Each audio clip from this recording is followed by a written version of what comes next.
De volta com Direitos e Deveres, hoje com a doutora Selma Regina Grossi, numa entrevista fantástica aqui, falando tudo sobre estabilidade no emprego, né?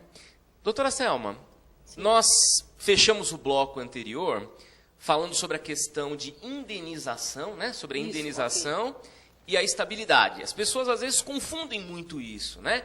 E o ser humano, o empregado por si só, às vezes ele está muito mais interessado na indenização do que na reintegração. Mas, na verdade, a lei protege a reintegração, né? É o emprego em si, né? Como é que funciona isso aí? Verdade. Na realidade, funciona assim, né? Todos esses que são detentores da estabilidade provisória, o que a lei assegura? A garantia no emprego. Então, eles não podem sofrer uma despedida arbitrária, salvo por justa causa, não necessariamente não precisa ser devidamente apurada, somente no caso do dirigente sindical, que é uma exceção, certo? Então, o que acontece? Se demitir o trabalhador, ou for aquela empregada, doutora, que terminou o contrato e quer mover a ação, como é que vai funcionar? Ela vai ter que ingressar com uma reclamação trabalhista, vai ter que pleitear o retorno ao trabalho, porque isso que a lei protege, e não meramente o pagamento dos salários entre a data da demissão e a data efetivamente que o seu patrão vai reintegrá-lo. Uhum. Só que, na maioria das vezes, o que acontece? Muitos estão pensando só em receber. E aí, o que acontece? Quando ele ingressa com uma reclamação trabalhista e pede só a reintegração, a ação dele pode, só a indenização, a reclamação dele pode efetivamente ser indeferida pelo juiz. Por quê? Porque tem que ter a causa e o pedido. E qual é a causa? Opa, eu tenho que retornar ao trabalho. E na impossibilidade de reintegrar, justamente por conta do que já demitiu o empregado. Aí ele volta, imaginem, com uma força, entre aspas, porque por uma ordem judicial a voltar ao trabalho, de repente o empregado lá pode começar a querer dar algum problema, né? Não pode me demitir até que eu tenha a minha estabilidade, sou intocável. Nem sempre isto acontece. E aqui alguns juízes costumam fazer o seguinte, eles convertem esta instabilidade em indenização. Mas lembrando que o pedido principal é a reintegração ao trabalho. Tanto é que se o empregado, no dia da audiência, se recusar a reintegrar, ele não ganha a estabilidade. Por quê? Porque o que ele quer é justamente o trabalho. E também já vi alguns casos, doutor, que se a empregada move a ação posterior ao período da estabilidade, eu já vi algumas decisões em que o juiz diz, está nítido que ela pretende só a indenização. E como ela pretende só a indenização e a lei assegura justamente a garantia no emprego, julgo improcedente a reclamação. Eu já vi algumas decisões nesse sentido. Então, temos que ter bastante atenção. Na realidade, é a garantia no emprego, que, ao final, na impossibilidade, converte em indenização. Doutora, e nos casos, por exemplo, do empregado que está prestes a se aposentar? Ele tem estabilidade? Como é que funciona isso? Ok, vamos lá. O empregado que está prestes a se aposentar, ele tem uma estabilidade que nós chamamos pré-aposentadoria, só que esta está nas convenções coletivas. O dirigente sindical provavelmente brigou bastante e conseguiu inserir esta cláusula no seu acordo ou na sua convenção coletiva. Só que existem alguns sindicatos que não têm esta previsão. Então, nem todos os aposentados, podemos dizer assim, todas as gestantes têm estabilidade independente do ramo aonde ela trabalha.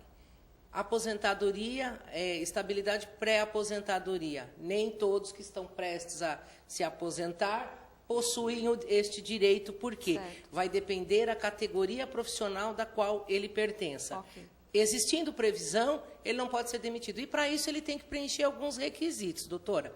Que requisitos são esses? Ele tem que ter um determinado tempo de casa, ele tem que estar a menos, ele tem que ter uma idade já que tenha a previsão.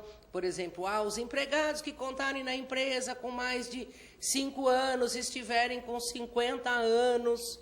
Então, tem alguns requisitos. Não poderão, estiver a menos de 12 meses ou 18, às vezes 24 meses, de requerer aposentadoria, quer de forma integral ou de forma proporcional, não podem ser demitidos. Mas condição sine qua non, doutor, ele tem que informar, se o empregado for demitido, ele tem que fazer a contagem, ele tem que informar o sindicato de que ele está prestes a se aposentar. Porque aí, esta contagem não depende da empresa.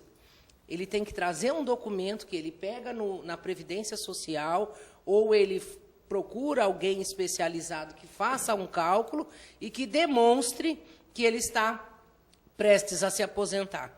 E ele tem que comprovar que informou a empresa. Se não comprovar, aí ele não gera o direito à estabilidade. E a estabilidade dele é pelo tempo que faltar, certo? Então, se ele faltar 18 meses e for demitido, ele tem direito a 18 meses.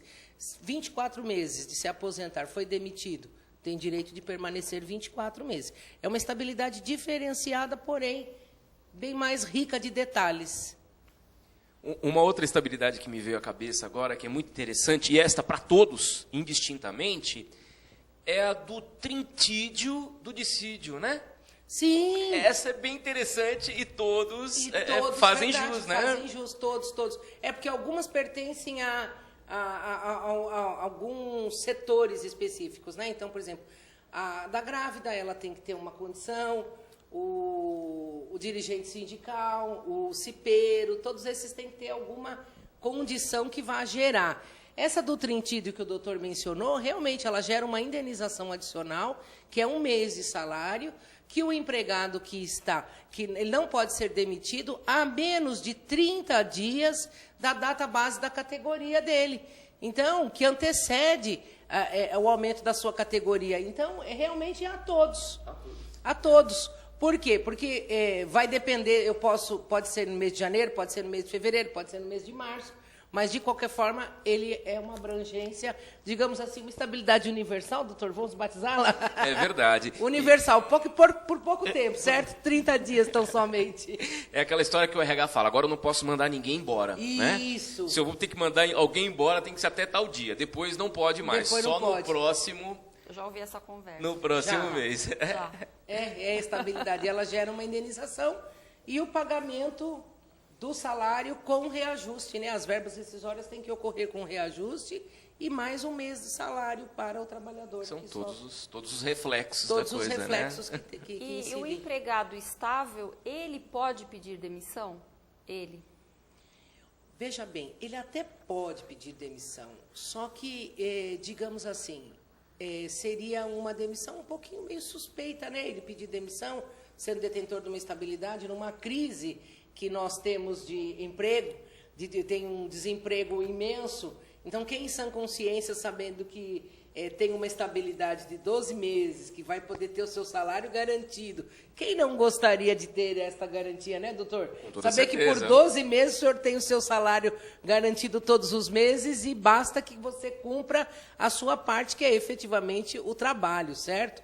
Então, normalmente, estas estabilidades, para se evitar que ocorra alguma coação do empregado, o pedido de demissão, ele deve ocorrer com assistência do sindicato ou no Ministério do Trabalho.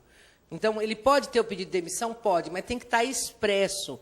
Então, esta demissão somente com assistência do sindicato ou o Ministério do Trabalho, concordando com a demissão dele, né? Senão... Tem que assinar junto, inclusive, né? Tem que o ideal assinar é que junto, o sindicato assine junto. Para não ter qualquer dúvida, né? Por quê? Porque se ele for demitido, depois ele procura a justiça e diz o seguinte: fui coagido, junta provas para isso, e na realidade estaríamos diante de um pedido de demissão efetivo. Como também poderíamos estar numa situação inversa, né? Então é interessante que ele tenha essa assistência do sindicato, que é justamente para isso. Se ele não gostar de alguma coisa, aliás, todas as rescisões, né, com mais de 1 ano, elas devem ser homologadas ou no sindicato da categoria ou na Delegacia Regional do Trabalho, que é no Ministério do Trabalho. E serve justamente para isso, para o empregado olhar e dizer: opa, não concordo com esse pagamento, não concordo com isso. Só que posso confessar a vocês, dificilmente alguém faz isso, né, de reclamar. Por quê? Porque ele precisa receber e depois ele pode reclamar. E eu não os tiro a razão, certo? Porque está correto.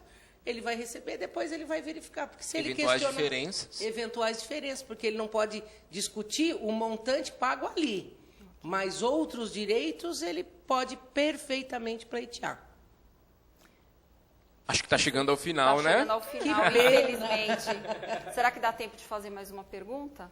Rapidinho, vamos lá. Rapidinho. Doutora, só uma curiosidade, com relação àquele empregador que qualifica o empregado, ou seja, ele investe no empregado em cursos e depois que ele está altamente qualificado, ele vai trabalhar no concorrente. O empregador, ele pode exigir que o empregado permaneça na empresa durante um determinado período? Olha, na lei não existe nada que exija que o empregado permaneça com o patrão. Na realidade, o contrato de trabalho ele é de vontade das partes, né? Sim. A mesma coisa, o empregado não pode exigir que o patrão aceite ele, salvo nestes casos das estabilidades. Certo. Mas podemos lembrar o seguinte: ele mesmo que se o empregador realmente não quiser o empregado, ele demite e indeniza. Ok. Agora, ele paga cursos, ele faz uma série de coisas, e aí ele está investindo... Situação inversa, né? Uma situação inversa, e ele está investindo... Ele gosta daquele empregado. Ele gosta daquele empregado. Manter aquele empregado. Mas, infelizmente, ele não tem como exigir que ele permaneça, a não ser que faça-se um determinado contrato por um prazo determinado, e aí, havendo um rompimento, com um contrato, sim, mas dependendo da atividade, né, doutor? Um contrato por um prazo determinado, por uma execução de uma obra, e se a lei permite. E aí, havendo rescisão deste contrato, a parte tem que indenizar a outra. Tem que combinar antes, né? Tem que combinar. Senão não dá certo. Selma, sem palavras, fantástico, acho que valeu realmente aqui a entrevista de hoje, acho que foi muito esclarecedora, né? Lembrando só mais uma vez, se você quiser ser anunciante aqui do nosso programa, hoje, recorde de audiência aqui com a doutora Selma, né? É só fazer contato com a gente, né? Se quiser ser nosso patrocinador, 2468-8199, ou ainda lá na Casa do Advogado, Rua Luiz Facine, número 16, ou pelo e-mail, né? direitosdeveres@oabguarulhos.org.br. Obrigado, Selma. Obrigado mesmo. Eu é que agradeço. Por sua presença aqui no nosso programa, e fica o convite para uma próxima oportunidade. Com certeza. E a você, telespectador, mais uma vez, obrigada pela companhia. Até a próxima semana.